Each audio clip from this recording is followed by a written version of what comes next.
ഭഗവാൻ ശ്രീ മഹാവിഷ്ണു അനന്തതൽപ്പത്തിന്മേൽ ധ്യാനനിരതനായി ശയിക്കുന്ന സമയം ബ്രഹ്മാവ് അവിടേക്ക് വരുന്നു. തന്നെ വേണ്ടവിധം ബഹുമാനിച്ചില്ല എന്ന് തോന്നിയ ബ്രഹ്മദേവൻ നാരായണനോട് ധിക്കാരത്തിൽ സംസാരിച്ചു. ശാന്തനായി തന്നെ നാരായണൻ ബ്രഹ്മദേവനെ ആനയിച്ചിരുത്തി. വിരിഞ്ചൻ പിന്നെയും ഞാൻ സൃഷ്ടികർത്താവാണെന്നും സർവരുടെയും പിതാമഹനാണെന്നും അഹങ്കാരത്തോട് സംസാരിച്ചു. ഇരുവരും തമ്മിൽ വാക്കേറ്റമായി. ഒടുവിൽ യുദ്ധം തുടങ്ങുകയും ചെയ്തു. നാരായണൻ മഹേശ്വരാസ്ത്രവും ബ്രഹ്മാവ് പാശ്വതാസ്ത്രവും കയ്യിലെടുത്തതോടെ മഹാദേവൻ ഇതിനൊരു വഴി കണ്ടെത്തണമെന്ന് അപേക്ഷിച്ചു. ബ്രഹ്മാവിനും വിഷ്ണുവിനുമിടയിൽ സ്തംഭം പോലെ തേജസാർന്ന ഒരു രൂപമുണ്ടാകുകയും വിഷ്ണു പന്നിയുടെ രൂപത്തിൽ അതിൻ്റെ പാദം തേടിപ്പോയപ്പോൾ ബ്രഹ്മാവ് ഒരു ഹംസത്തിന്റെ രൂപത്തിൽ ആ സ്തംഭത്തിന്റെ ശിരോഭാഗം അന്വേഷിച്ച് മുകളിലേക്കും പോയി.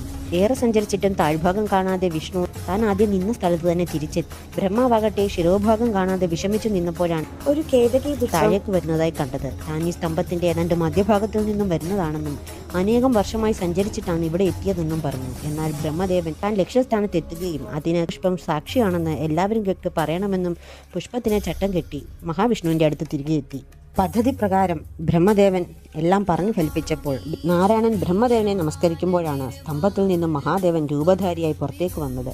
ഭഗവാൻ പരമേശ്വരനാണെന്നറിയാതെ ഈ ജ്യോതിരൂപത്തിന്റെ അഗ്രം തിരക്കി ഇറങ്ങിയത് അതിന് തന്നോട് ക്ഷമിക്കണമെന്നും പറഞ്ഞ് ശ്രീ മഹാവിഷ്ണു ശങ്കരന്റെ പാദങ്ങളിൽ വീണ് നമസ്കരിച്ചു. സത്യത്തിൽ ഉറച്ചിരുന്ന മഹാവിഷ്ണുവിൽ സംപ്രീതനായ മഹാദേവൻ നാരായണൻ ഇന്നു മുതൽ പ്രത്യേക പൂജകളും ക്ഷേത്രങ്ങളും ഉണ്ടാകുമെന്നും ശിവന്റെ അതേ പ്രാധാന്യത്തോടെ തന്നെ വിഷ്ണുവിനെ ആരാധിക്കപ്പെടുമെന്നും ഭഗവാൻ മഹാദേവനൻ നാരായണനെ അനുഗ്രഹിച്ചു.